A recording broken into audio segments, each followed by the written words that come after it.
Salam sehat dan salam semangat buat kita semua. Kita akan melanjutkan pembelajaran kita untuk kelas 10 MIA.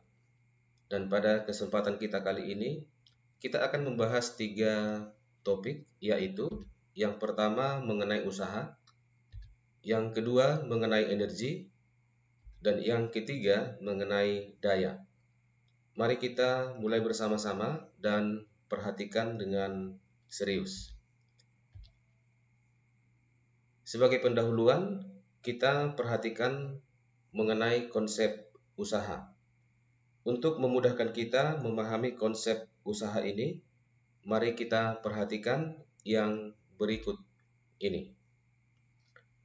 Di sini kita perhatikan ada 3 orang dewasa sedang mendorong sebuah mobil yang dalam keadaan mogok. Dan ketiga orang ini berhasil menggerakkan mobil. Dan dari peristiwa ini, kita dapat menyimpulkan bahwa usaha terjadi ketika benda berpindah atau mengalami perubahan posisi akibat pengaruh suatu gaya. Dan dari peristiwa ini, kita perhatikan bahwa ketiga orang ini berhasil menggerakkan atau mengubah posisi daripada mobil yang mula-mula dalam keadaan mogok. Selanjutnya kita akan masuk pada pembahasan utama kita, yaitu bagian A mengenai usaha. Secara definisi, usaha itu adalah hasil kali gaya dengan perpindahan. Kita misalkan ini adalah sebuah bidang datar. Kemudian pada bidang datar ini kita tempatkan sebuah benda. Kemudian kita siapkan sebuah gaya luar yang sama dengan F. Kemudian jika gaya ini kita kerjakan pada benda, maka benda ini akan mengalami pergerakan atau mengalami perpindahan. Kemudian kita bisa menentukan perpindahan daripada benda ini, maka dari keadaan mula-mula sampai pada keadaan akhir, ini kita sebut sebagai perpindahan S. Sehingga gaya luar F itu berhasil memberikan atau melakukan usaha pada benda yang mula-mula dalam keadaan diam. Usaha atau kerja yang disimbolkan dengan W secara matematis itu dirumuskan sebagai F dikali S dalam satuan Joule atau disingkat dengan J. Di mana F adalah gaya dalam satuan Newton, kemudian S adalah perpindahan dengan satuan meter. Selanjutnya kita perhatikan usaha oleh gaya yang membentuk sudut terhadap bidang. Kita misalkan ini ada sebuah benda berada pada sebuah bidang mendatar. Selanjutnya ada sebuah gaya yang bekerja membentuk sudut terhadap bidang sebesar θ. Apabila benda ini berhasil bergerak atau berpindah posisi seperti ini, maka gaya yang membuat benda ini berpindah adalah gaya yang searah dengan bidang, yaitu gaya yang searah dengan bidang mendatar. Artinya bahwa gaya F ini kita harus mencari komponennya pada arah sumbu X. Seperti ini. Maka gaya yang mengarah pada sumbu X itu adalah gaya F cos θ. Sehingga usaha yang diberikan pada benda ini itu akan sama dengan F cos θ dikalikan dengan perpindahan S dalam satuan Joule. Kemudian kita perhatikan contoh grafik gaya terhadap perpindahan. Kita buat pada arah sumbu Y itu adalah merupakan gaya dengan satuan Newton. Kemudian pada sumbu horizontal atau pada sumbu X merupakan perpindahan dalam satuan meter. Kemudian contoh gaya yang bekerja itu kita misalkan seperti ini. Maka luas yang dibentuk oleh grafik gaya terhadap perpindahan, dalam hal ini contoh yang kita buat adalah merupakan luasan trapesium. Maka luasan trapesium ini itu adalah merupakan usaha yang dilakukan gaya F terhadap suatu benda. Untuk memahami mengenai usaha ini, mari kita perhatikan contoh soal yang berikut ini. Sebuah balok bermasa 2 kg ditarik dengan gaya F 20 Newton sepanjang bidang miring kasar sejauh 2 meter seperti gambar di bawah ini. Percepatan gravitasi sama dengan 10 meter per sekon kuadrat. Ini gambar soalnya. Di sini ada sebuah bidang miring, kemudian ada balok yang ditarik ke atas bidang miring dengan gaya F, di mana sudut kemiringan itu sama dengan 37 derajat. Jika gaya gesekan F 4 Newton dan sinus 37 sama dengan 0,6, tentukanlah bagian A, usaha oleh gaya normal, B, usaha oleh gaya berat, C, usaha oleh gaya F, D, usaha oleh gaya gesekan, dan E yang terakhir, usaha total. Mari kita buat penyelesaiannya. Untuk bagian A, menentukan usaha oleh gaya normal. Kembali kita lukiskan gambar soalnya. Nah, di sini bendanya berada pada bidang miring. Maka gaya normal itu harus kita lukis tegak lurus terhadap bidang miring seperti ini. Nah, inilah disebut sebagai gaya normal. Nah, di mana sudut yang dibentuk oleh gaya normal terhadap bidang atau terhadap perpindahan itu sama dengan 90 derajat. Maka bisa kita tuliskan gaya normal N itu tegak lurus dengan bidang atau perpindahan sehingga sudutnya sama dengan 90 derajat. Nah, akibatnya gaya normal itu tidak menghasilkan usaha pada benda karena nilai sudutnya sama dengan 90 derajat. Kemudian untuk pertanyaan bagian B, usaha oleh gaya berat. Kembali kita lukiskan soalnya. Nah, untuk gaya berat itu selalu bekerja vertikal ke bawah seperti ini. Kemudian kita tentukan sudut yang dibentuk oleh gaya berat terhadap bidang miring atau terhadap perpindahan ke atas. Besar sudutnya itu akan sama dengan 37 ditambah dengan 90 derajat. Kemudian dari rumus identitas trigonometri, kosinus 37 derajat tambah 90 derajat itu akan sama dengan negatif sinus 37 derajat.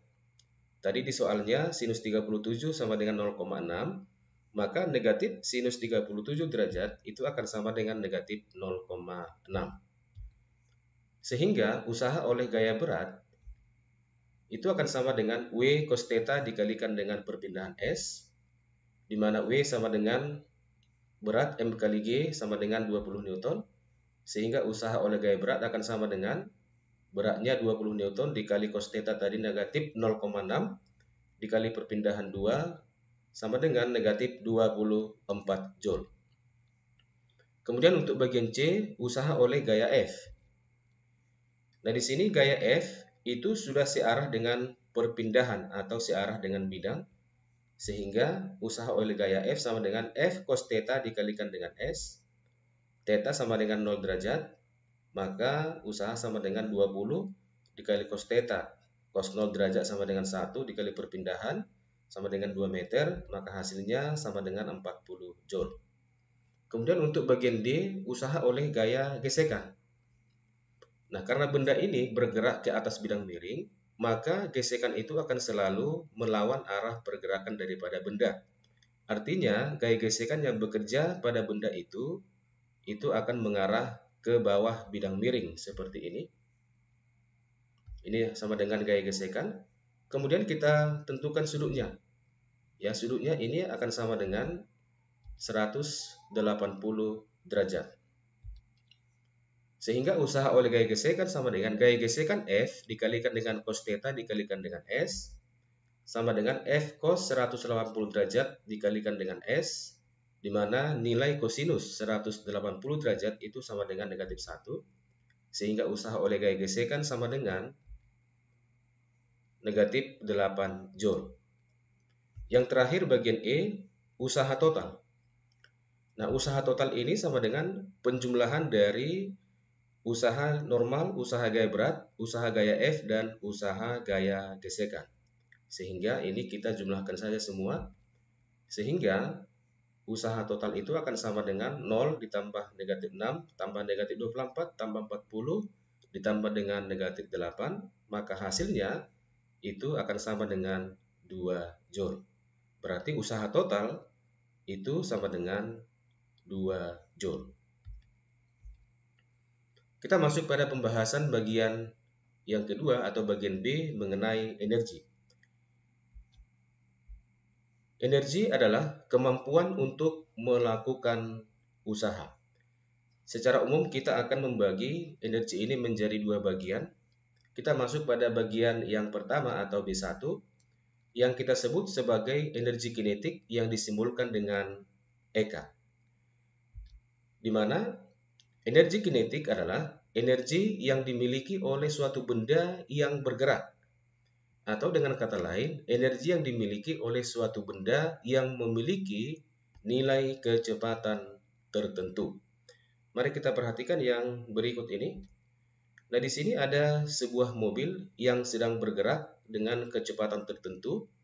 Maka mobil ini memiliki energi kinetik, di mana energi kinetik yang dimiliki oleh benda bergerak itu akan sama dengan setengah mv kuadrat dalam satuan Joule, di mana m adalah massa dalam satuan kilogram, kemudian v adalah kecepatan dengan satuan meter per second.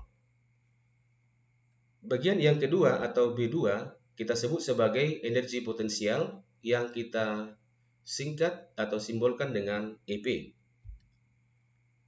Energi potensial adalah energi yang tersimpan pada benda karena kedudukan atau posisi benda terhadap suatu titik acuan. Sebagai contoh, kita misalkan ini adalah sebuah bandul yang sedang tergantung. Kemudian kita buat garis yang ke bawah ini, yang horizontal, ini sebagai titik acuannya. Sehingga kalau ini sebagai titik acuan, maka bandul ini memiliki yang namanya ketinggian yang kita simbolkan sebesar H. Sehingga bandul ini memiliki nilai EP yang besarnya mgh dalam satuan Joule, di mana M massa dalam satuan kilogram, G percepatan gravitasi satuan meter per sekon kuadrat, dan H merupakan ketinggian atau kedudukan dari suatu titik acuan dalam satuan meter. Kita perhatikan hubungan usaha dengan perubahan energi kinetik. Nah, misalnya di sini ada sebuah mobil mula-mula memiliki kecepatan 8 meter per sekon. Apabila benda ini mengalami perubahan kecepatan seperti ini, ya, dalam keadaan akhir, misalkanlah kecepatan akhirnya itu menjadi 12 meter per sekon kuadrat, maka mobil ini mengalami usaha yang besarnya sama dengan perubahan dari energi kinetik. Maka usaha itu bisa kita tuliskan W sama dengan delta EK, yang sama dengan energi kinetik 2 dikurang energi kinetik 1, atau energi kinetik akhir dikurang energi kinetik mula-mula, yang sama dengan setengah mv2 kuadrat dikurang setengah mv1 kuadrat. Yang berikutnya hubungan usaha dengan perubahan energi potensial. Kita perhatikan gambar yang berikut ini. Mula-mula benda ini ditahan pada ketinggian H1, kemudian diangkat menjadi pada ketinggian H2. Maka untuk mengubah ketinggian daripada benda ini, maka orang ini harus memberikan usaha pada benda, di mana usaha W itu akan sama dengan delta atau perubahan energi potensial. Maka W sama dengan EP2 dikurang EP1, sama dengan MGH2 dikurang dengan MGH1. Selanjutnya kita masuk pada pembahasan yang terakhir, yaitu mengenai daya. Secara definisi, daya adalah jumlah usaha yang dilakukan tiap satuan waktu. Maka secara matematis daya itu akan sama dengan jumlah usaha berarti W per T dalam satuan Joule per second yang disingkat dengan watt atau disimbolkan dengan W. Atau daya ini bisa kita rumuskan kembali menjadi delta EK per T sama dengan delta EP per T. Sebagai contoh, kita perhatikan yang berikut ini. Sebuah bola bermasa 200 gram didorong dari permukaan meja sehingga kecepatan di tepi meja 2 meter per sekon. Perhatikan gambar di bawah ini. Ini gambar soalnya. Seperti ini. Mula-mula ketinggiannya dari permukaan lantai ini sama dengan 2 meter. Kemudian posisi akhirnya dibuat di sini menjadi 1 meter diukur dari permukaan lantai. Ketika bola berada pada ketinggian 1 meter dari lantai, tentukanlah A. Energi kinetik mula-mula, B. Energi kinetik akhir, C. Perubahan energi potensial. Kita buat penyelesaiannya. Kita buat kembali gambar soalnya seperti ini. Ini sebagai titik acuan. Maka untuk mengerjakan soal ini, kita tuliskan terlebih dahulu yang diketahui. M sama dengan 200 gram. Kita ubah ke dalam kilogram 0,2. Ketinggian mula-mula 2 meter. Ketinggian akhir 1 meter. Dan kecepatan mula-mula yang horizontal sama dengan 2 meter per sekon. Untuk bagian A, energi kinetik mula-mula, kita pergunakan kecepatan mula-mula sebesar 2 meter per sekon. Sehingga EK1 sama dengan setengah MV1 kuadrat sama dengan setengah dikali 0,2 dikali 2 kuadrat akan sama dengan 0,4 Joule. Kemudian untuk menentukan energi kinetik akhir, maka kita harus menentukan terlebih dahulu berapa kecepatan benda ini ketika berada pada ketinggian 1 meter diukur dari titik acuan. Kita gambarkan soalnya. Di sini kita buat sebagai titik mula-mula atau titik A, kemudian di posisi ini kita buat sebagai titik B, seperti ini dia. Maka pergerakan daripada benda ini adalah pergerakan gerak mendatar. Kenapa? Karena mula-mula kecepatannya mendatar seperti ini. Maka perlu kita ingat kembali, untuk gerak mendatar, kita perhatikan yang pertama pada sumbu X, itu adalah melakukan gerak lurus beraturan. Artinya kecepatannya pada sumbu X di setiap titik pada sumbu X itu akan sama dengan tetap. Sehingga Vx akan sama dengan tetap, sama dengan kecepatan mula-mula sebesar 2 meter per sekon. Kemudian pada sumbu Y, pergerakannya adalah gerak lurus berubah beraturan, lebih tepatnya mengalami pergerakan gerak jatuh bebas.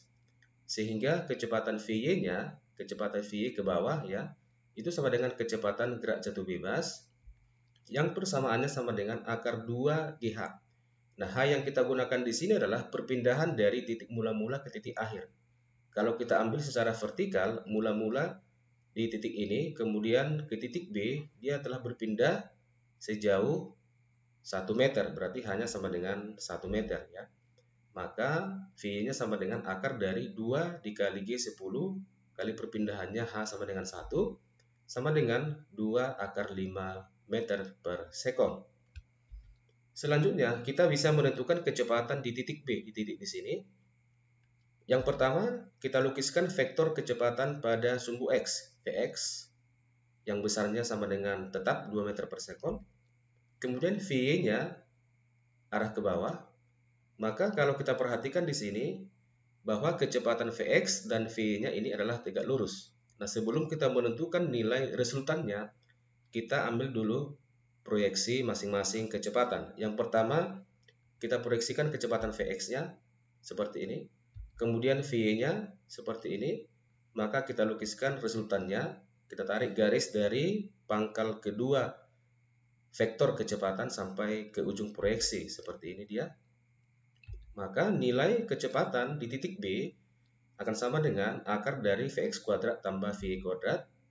Kita masukkan harga-harganya, 2 kuadrat tambah 2 akar 5 kuadrat sama dengan 2 akar 6 meter per sekon. Di mana V yang kita peroleh ini adalah merupakan kecepatan akhir atau kecepatan di titik B. Sehingga energi kinetik akhir atau EK2 sama dengan setengah MV2 kuadrat akan sama dengan setengah dikali 0,2 dikali 2 akar 6 kuadrat. Hasilnya sama dengan 2,4 Joule. Untuk bagian C, perubahan energi potensial atau delta EP. Delta EP sama dengan EP2 dikurang EP1 akan sama dengan MGH2 dikurang MGH1. Kemudian karena sama-sama ini dikalikan dengan Mg, maka kita keluarkan Mg-nya. Maka Mg dikali dalam kurung H2 dikurang H1. Kita masukkan harga-harga dan yang sudah diketahui 0,2 dikali 10 dikalikan dengan dalam kurung 1 dikurang 2, maka delta EP itu sama dengan negatif 2 Joule. Demikianlah pembelajaran kita kali ini. Terima kasih atas perhatian kalian semua. Selamat belajar dan semoga sukses.